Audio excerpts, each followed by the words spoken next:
Good morning and welcome to this Wednesday, August 10th, 2012 edition of Trading Places Live at EarningsBeatscom. I'm Tom Bowley, Chief Market Strategist here at EarningsBeats, and I'll be your host for the next 30 minutes featuring everything you need to know as you prepare for the trading day ahead. Well, the news is out. Inflation flat for the month of July, less than expected at both the headline number and also the core level. So we saw Wall Street repositioning into growth stocks going into that June bottom. We've seen a nice rally coming back up, hit a key short-term overhead resistance level, pulled back, and now this report's been unleashed. Money's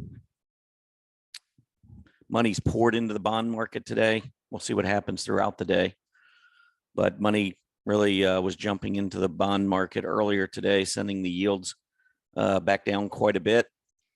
Again, it's bounced back up a little bit off of the earlier move to the downside. Right now, it's down 6 basis points, 2.74%. It did go down immediately to 2.67%.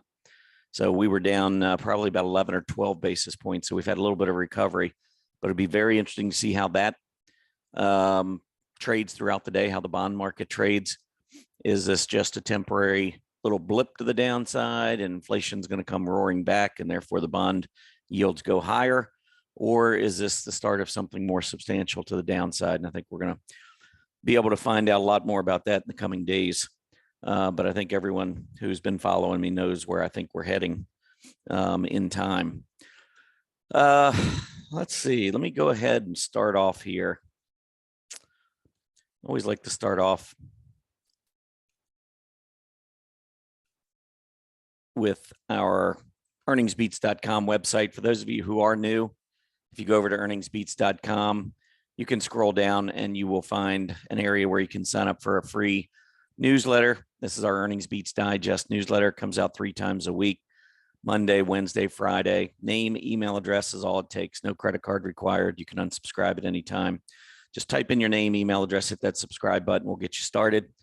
One side benefit, big benefit to this is you are invited to all of our free events. And this is the list we go back to when we are going to send out invites for these free events. And I want to mention a big one that's coming up. This one you want to go ahead and register for.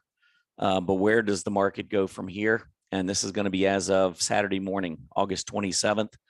So I'm going to give you my latest, what I'm thinking based on where we are at that time and what the market looks like. But it'll be a kind of a little mini market vision. If you've been to our market vision events, beginning of the years, last 3 years, we've done those. It's an outlook for the year. This is just a mini one. This is kind of an outlook, what I'm seeing through the end of the year, maybe into the early part of 2023. But make sure you sign up for that. And again, while you're at the site, go down and subscribe to our Earnings Beats Digest newsletter. All right. Well, let's first just talk about what happened yesterday, and then we'll get into more of the news and what we might expect today.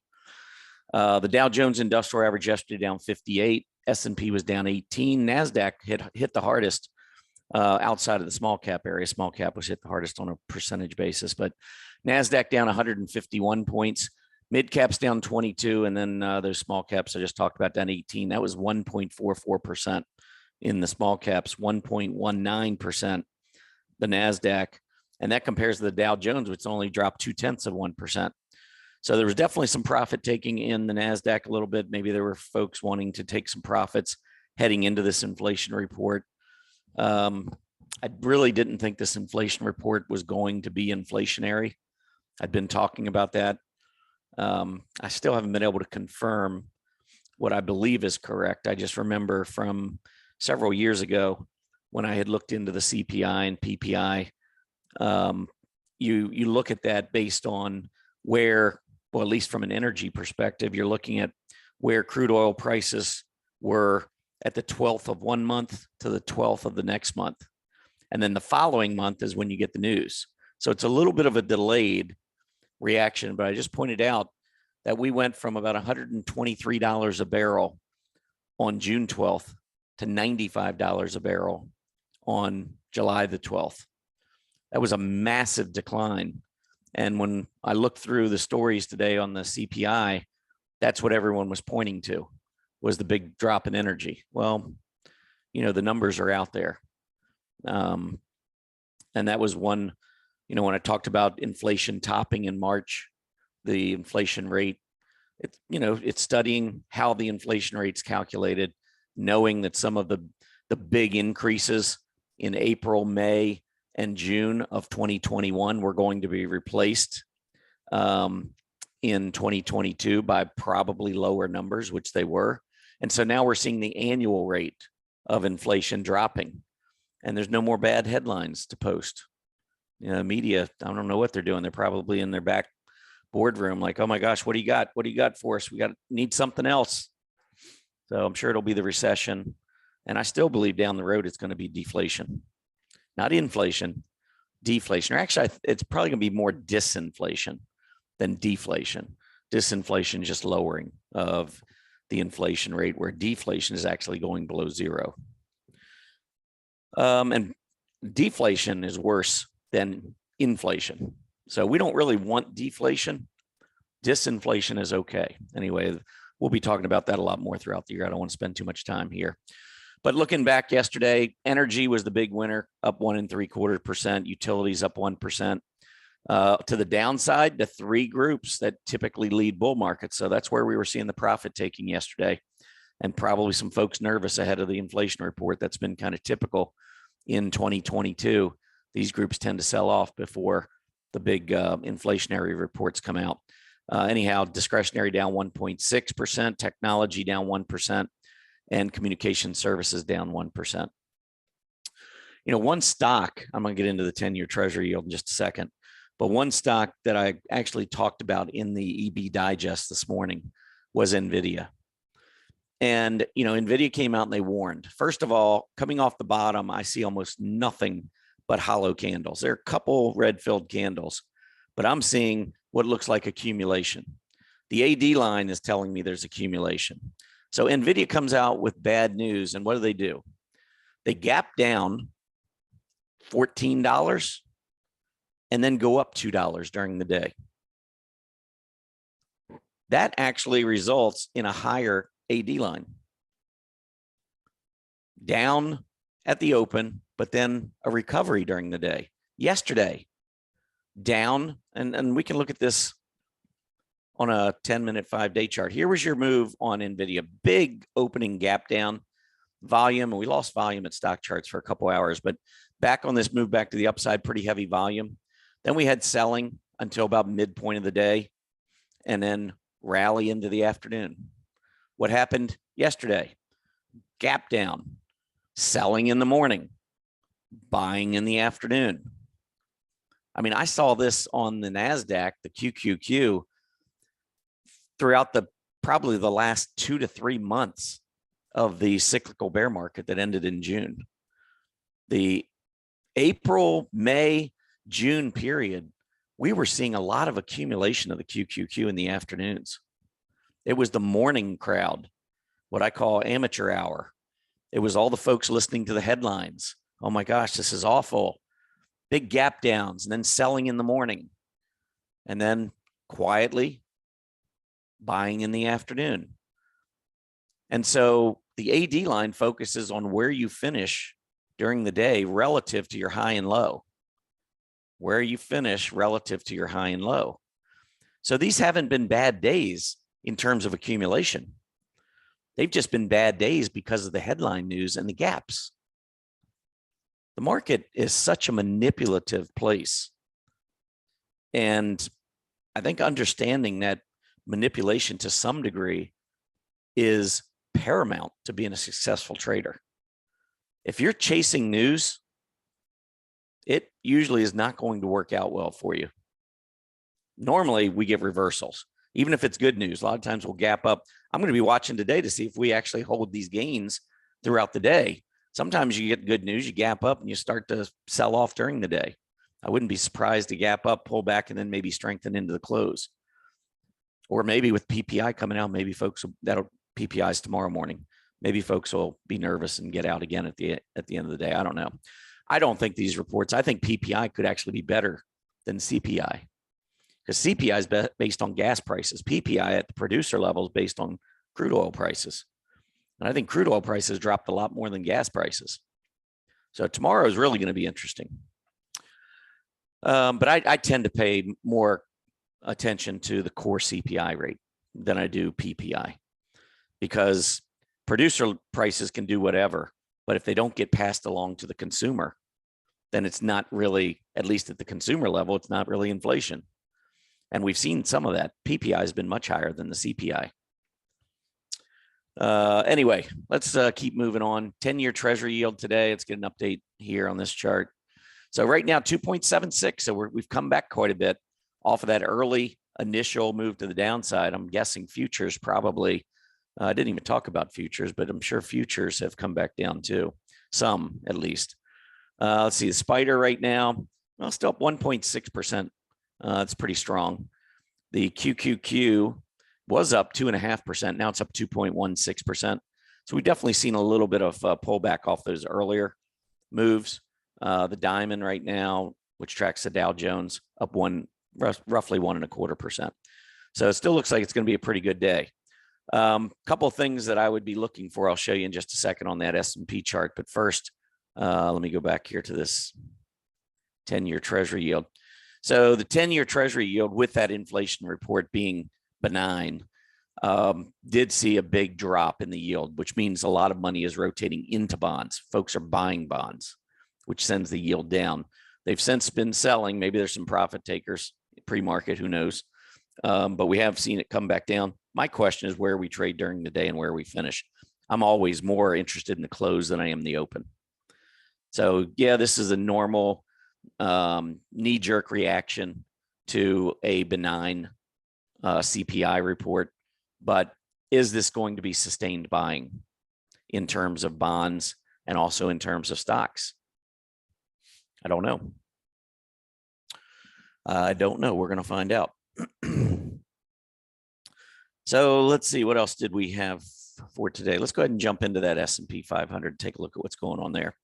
So yesterday, or 2 days ago, it looked to me like a short-term top in the market. And so whether or not we can clear that on a closing basis is going to be really important as to whether or not we have truly reached a point where we're going to consolidate, maybe sell off a little bit. So anytime you go down, back up, when you break down below the prior lows and then come back up, that's your resistance level. So broken support becomes resistance. And you can see it pretty clearly right here on this rebound back in the beginning of June. Went right back up close to where we had broken down before. I mean, I could put another level in here. You know, I mean, here were some bottoms, here's a bottom, here's some bottoms. So we're right back up into this range of where we found support before. So let's call it 41.25 to 41.75, roughly. That number actually is 41.7662, I think. I don't know. Anyway, it's right there. On Monday, we went up to 41.8662, I think. And reversed, came back down, finished at the low. And so this is where you might look for, left shoulder, neckline, head, neckline, and you would expect maybe a pullback to a right shoulder. Now, you don't have to have a bottoming head and shoulder pattern when you have a bottom. It's a nice pattern to be able to recognize and to get confirmation when it ultimately breaks out. But another pattern here is a bull flag coming up here, straight up move, sideways consolidation in a little flag pattern. A breakout now or later, either one would be bullish. Doesn't have to pull back into the right shoulder. Personally, I was hoping it would pull back into the right shoulder because I really wanted to get more aggressive off of a 20-day test. But, market's going to do what it's going to do. Anyhow, my question today is, are we going to open and then close above that 41.76 level? What we don't want to see is an open at 41.75, a move to 42.25 intraday, and a big sell-off at the end of the day, leaving another long tail to the upside. I don't think that would happen. We've already had a false breakout. I think the next one, if we go through, we're going to hold it. Just, maybe an educated guess there. Obviously, we need to see how it closes, but that's what I'm going to be looking for. Can we make this breakout? on the S&P 500. Because if we do, I think the next level we're looking at is up here, 4,300. So that could be another quick 3% up to 4,300. And if you look back, that's when we're talking major resistance from this bear market. We had a drop to 4,300. This was a head and shoulder topping structure back here, left shoulder, neckline, head. This was the original neckline that I was looking at. Then we bounced and we broke it, and it had a head fake. That was all options, Max Payne related, in my opinion. But anyway, we did break it. So it kind of negated the pattern. But we had a major low here at 4,300, back over here, 4,300. Then you come over here, 4,300, and then finally broke down at 43, went to 4,200 to this 4,175 or 4,150 area. Same thing here. So these were pretty significant bottoms before we went in and put in what I believe is our final bottom. So now coming back up, when you have this much trouble on the way down, you would expect that we're going to have that much trouble on the way up. So in my view, I think 4,300, when that goes, to me, the next level is 4,800. I don't even worry about these intermediate levels here. I think once 4,300 is taken out, I think that's a really good sign that this bear market is way in the rearview mirror.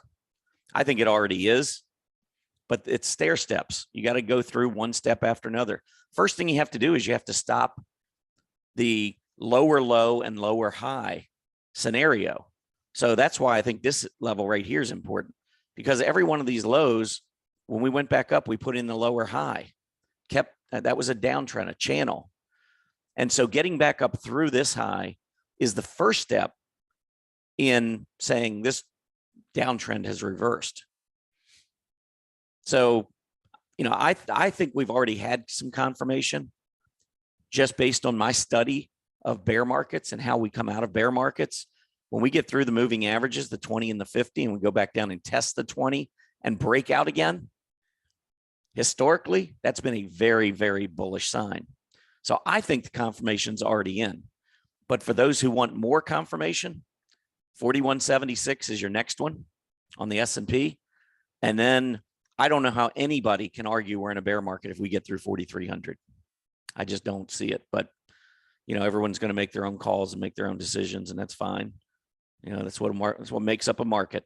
Bulls and bears. So that anyway, that's the way I'm looking at the S&P right now. NASDAQ 100. NASDAQ already took out the June high, and this is the aggressive index. This is the more growth-oriented index.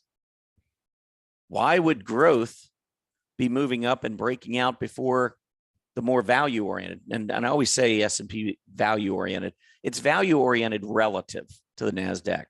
The S&P 500 has a ton of growth stocks. I mean, it's got Apple and Microsoft and all the big names. And it's got a lot of smaller, well, not small, but, you know, it's 500 largest. So you're going to have some on the lower end that are also very aggressive in technology and consumer discretionary, in communication services. Lots of those companies reside in the S&P 500.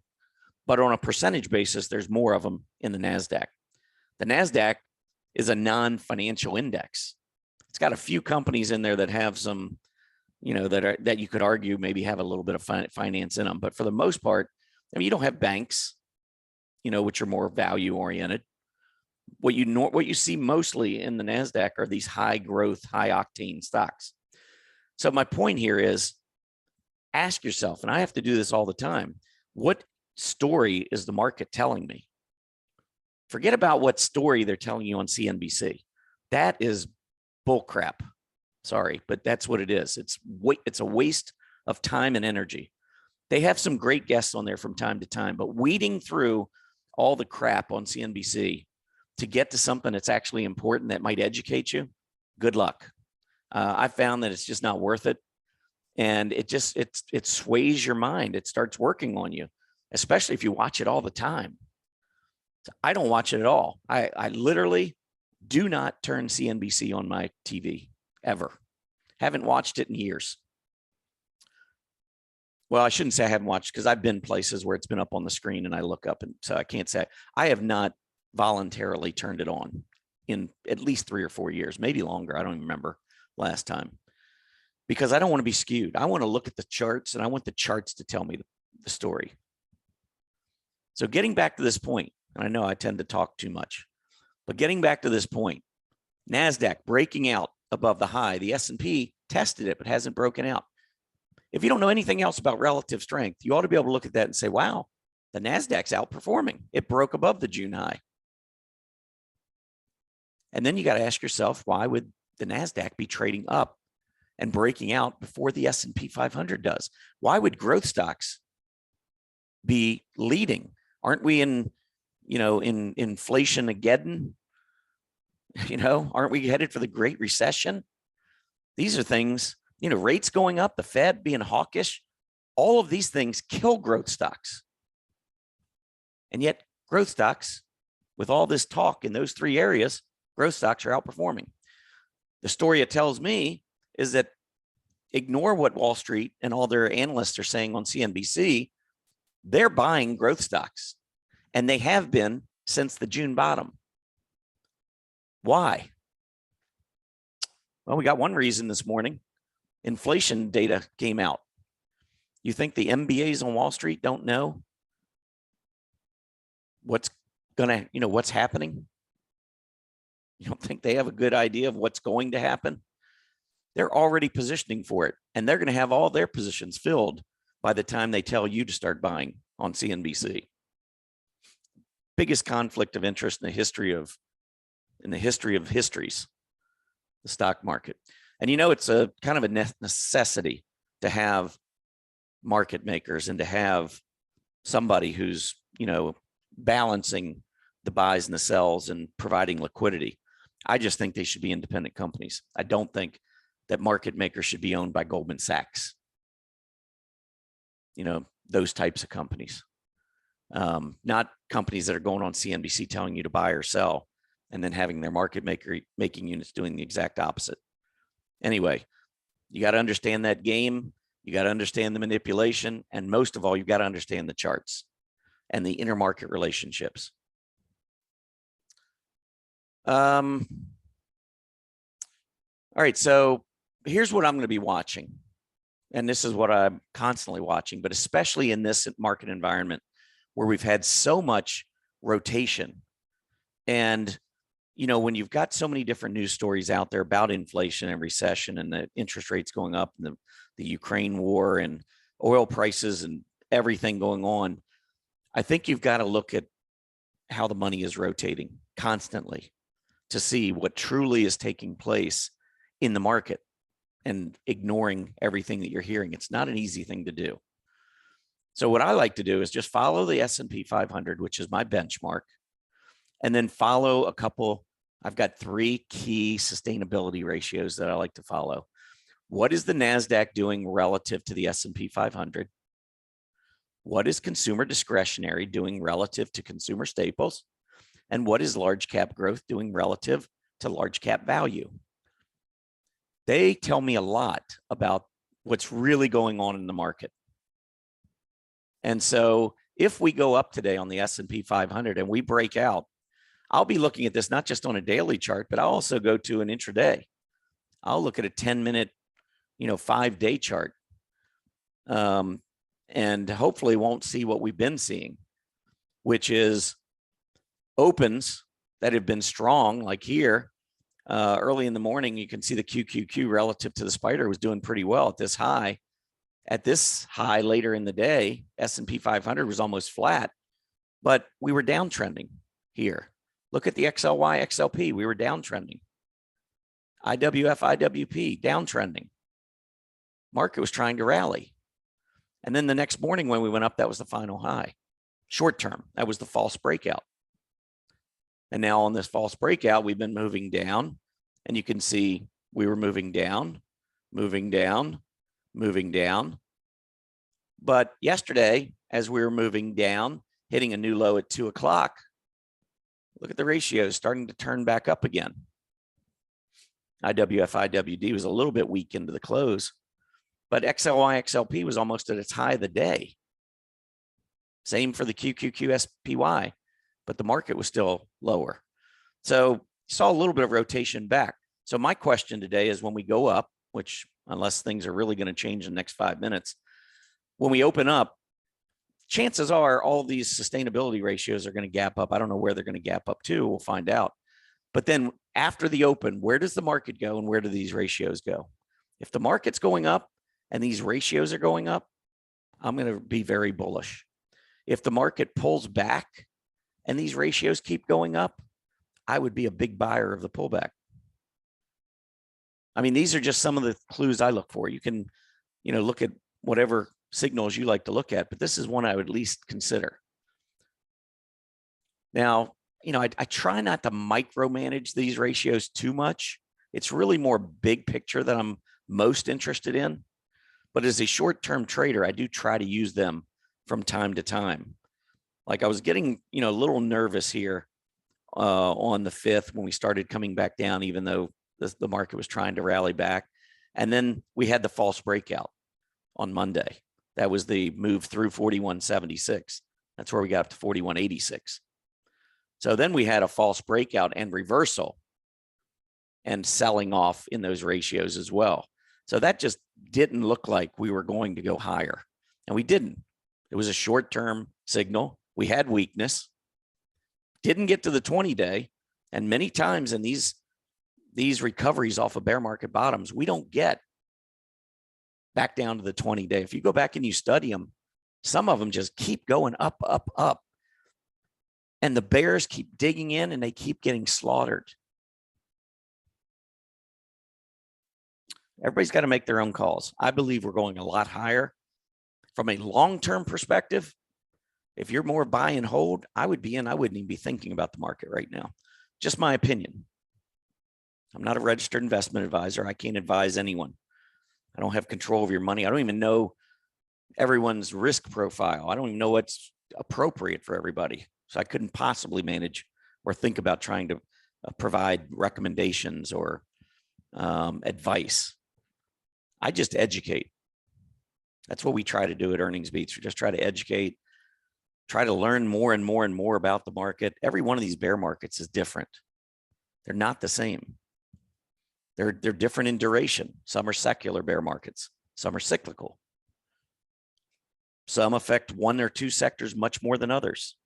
Then the next one might affect a couple of other sectors different. We had the financial crisis in 2000. Financials got crushed, or 2007 to 2009. 2000 to 2003 was technology. It was the tech bubble. So a lot of these different areas are impacted differently. From a relative perspective, looking at some of these, I'm just going to go through the technology group today. Looking at these industry groups within technology, you can see here, this is computer services. So made the big rally. We came off of the low back in March, pulled back. Looks like we're probably stabilizing. This is not a group that's done very well throughout the bull market, though. So not one that I'm, really paying that close attention to. Semiconductors, however, I am paying close attention to, because I don't know that we're really going to explode like I'm thinking explode without this group helping us. And with the warning from Nvidia a couple of days ago, AMD warned, chip shortages. You got a lot of different things going on with the group. And right now we're still downtrending on a relative basis. I do like this move right here. And we went through the 20 and then went back down through it. I think the next move, if we get another relative move to the upside and can take out that 1.72, 1.73 area, I think that's going to coincide with a major rally in stocks. If we keep moving down, and especially if we go down and we break to a new relative low below that June relative low, that is going to be a major headwind for my secular bull market thesis going forward. There's no doubt. Semiconductors are a big group and they're an aggressive group. So this one's probably going to hold the key as to when we have a really strong rally. If this keeps going down, I don't think we're just going to keep going right back up to 4,800 on the S&P. I think we'll maybe consolidate while this group is relatively weak, I don't think the market's coming back down, not in any big way. I don't think we're going back down to the June bottom. I'm not saying we can't. Market can do anything. I just think the odds of it are pretty low right now. So watch this group.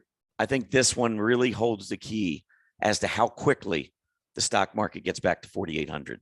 If this turns back up and starts rallying, I think we'll probably be back to all-time highs by the end of the year.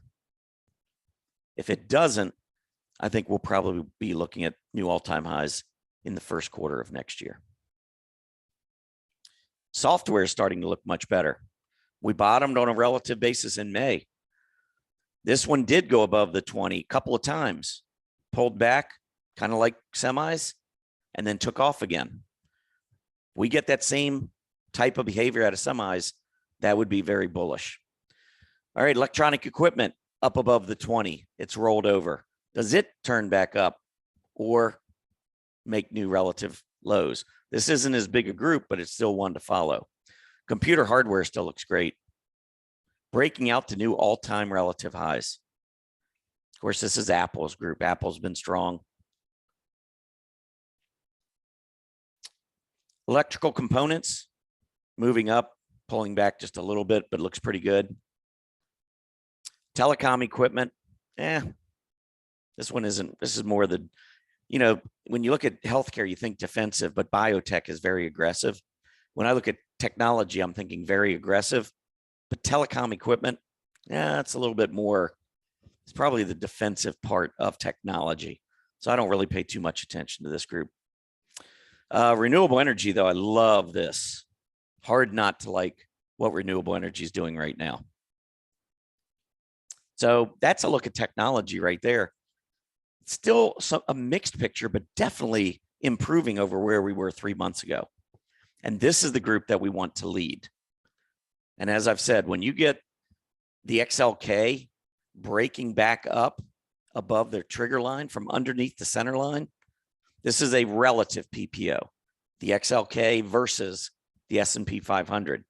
So when we go negative, it means we've been having some pretty poor momentum, relative momentum in technology. But when this group starts to turn up, it can be very, very bullish for the overall market. And very bullish for this group specifically. So that's where we are right now. I think we're going to continue to push higher in technology. All right, just a couple quick earnings reports. I know we're running over. We'll take a look at the market as well in just a minute. But looking at a couple of these earnings reports, one was Trade Desk last night. They came out, they missed 20 cents versus 21 cents, according to Zacks. But stock actually was up a lot. Let's see where we are. Look at this stock. It's up 30% today. Huge, huge rally on Trade Desk, even after a bad report. Roblox, I was a little surprised on this one. They'd been performing much better. They missed on their earnings, which I would not have expected. And the stock is back down to the 20-day moving average. It was down to 40 yesterday after hours. So 44 probably isn't too bad considering. But I did not like that report. Be careful if this one goes back down below the 20-day. And let's see, what other one did we have? Coinbase reported. They also had a huge loss, much larger than expected. And Coin is trading up a buck on really bad news. So I think a lot of these growth stocks, even the bad ones with bad news, are performing pretty well, primarily because of the overall market environment with that inflation report coming in much lower than expected. This morning, we had Honda came out. They missed 67 cents versus 79 cents, and the stock is up 4%.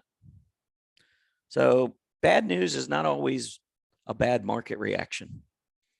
I'm looking to see if there was any others this morning. Not really. No huge reports. So let's move on to the three you must see. And I'm just going to pick a few.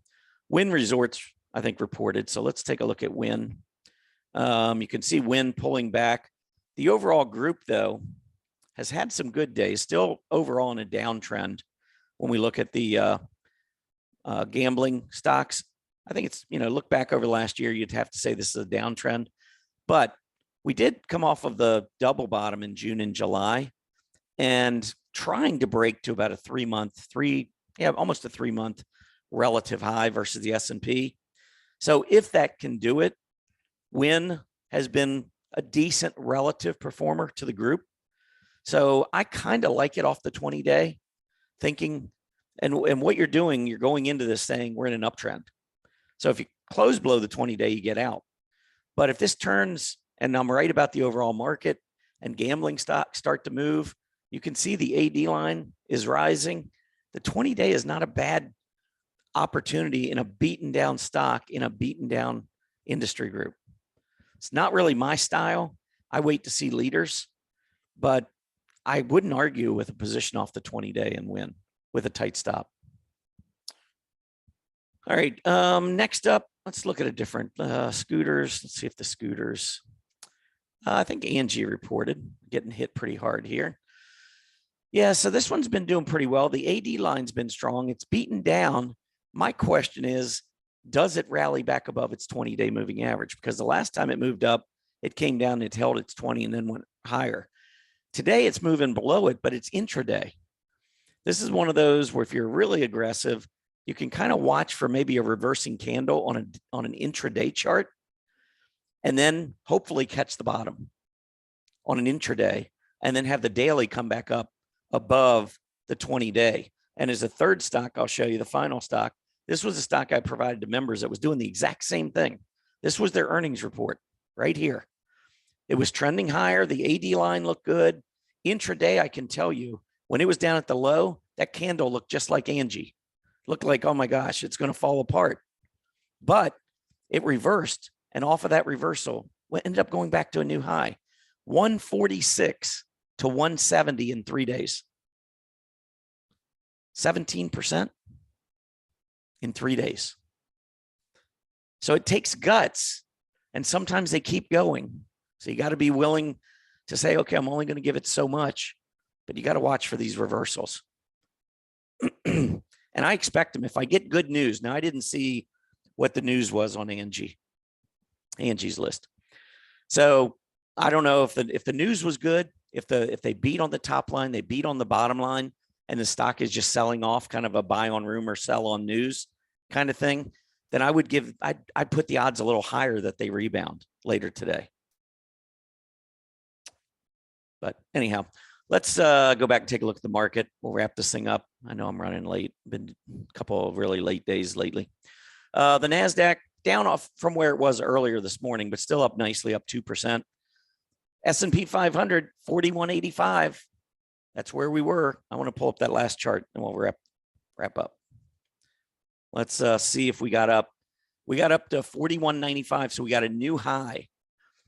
If we come back down, hit 4176, and then go back and finish at the high of the day, back over 4200, I think next stop's 4300. If, the fact that we gapped up over resistance, we definitely now have an upsloping neckline for sure, even connecting candle bodies because the open's above it. So we now definitely have a much more bullish slant, even if it is a neckline and we pull back. This is really telling me that the odds are greater we're going higher in time. We would have never come up here and made 2 new highs if we were simply going right back down to new lows, in my opinion. So I think the action here looks pretty good. We'll see whether or not, how we go throughout the day, how those sustainable ratios perform throughout the day. I think that's going to be important as well. Anyway, that's it for me. Good news on the inflation front. Again, if you're not already an EB Digest subscriber, you can go over, sign up right here, and don't miss our Saturday, August 27th event. I think it'll be incredibly educational. Have a great day, everybody. Happy trading.